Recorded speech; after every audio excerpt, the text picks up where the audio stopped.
Hello friends, அனைவருக்கும் இனிய தமிழ் புத்தாண்டு நல்வாழ்த்துக்கள். ஸோ புத்தாண்டுமா காலையில் எந்திரிக்கும் போதே கனிமுகத்தில் தான் முழிக்கணும்னு சொன்னதுனால நைட்டே எனக்கு தெரிஞ்ச மாதிரி பிளேட்ஸில் தேவையான ஃப்ரூட்ஸ் எல்லாம் எடுத்து வச்சுட்டேன். பல வகைகள், அப்புறம் கல்லுப்பு மஞ்சள் எழுத்து சாமி முன்னாடி எடுத்து வச்சுட்டு தான் படுத்தேன். காலையில் எல்லோரும் எந்திரிக்கும் போதே கனிமுகத்தில் தான் முழித்தோம்.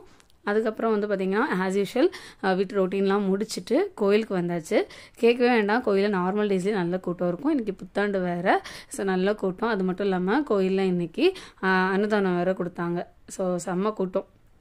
ஃபஸ்ட்டு வீட்லேயே எல்லாம் செஞ்சு சாமியெல்லாம் கும்பிட்டுறலாம், ஈவினிங் போல் கோயில் போகலான்னு நினச்சோம். பட் காலையிலேயே ஃபஸ்ட்டு கோயில் போயிட்டு வந்துடலான்னு அம்மா சொன்னாங்க. கூடவே அன்னதானங்கிறதுனால வீட்டில் இன்றைக்கி சமைக்கிற வேலை கூட கிடையாது. நமக்கு வீட்டு பக்கத்தில் தான் கோயில், ஸோ அதனால் அங்கேயே போய் சாப்பிட்டு வந்தாச்சு. உங்களுக்குமே இந்த புத்தாண்டு ரொம்ப நல்லா போயிட்டுருக்குன்னு நம்புகிறேன். ஃபைனலாக சாமியெல்லாம் கும்பிட்டு முடிச்சுட்டு சாப்பிட உட்காந்தாச்சு. சுட சுட சாதம், அப்புறம் எல்லா விதமான காய்கள் போட்டு சாம்பார், அவியல். கோயில் சாப்பாடுனாலே அப்படி ஒரு அமிர்தம் தான், செம்ம டேஸ்ட்டு. So by, thank you.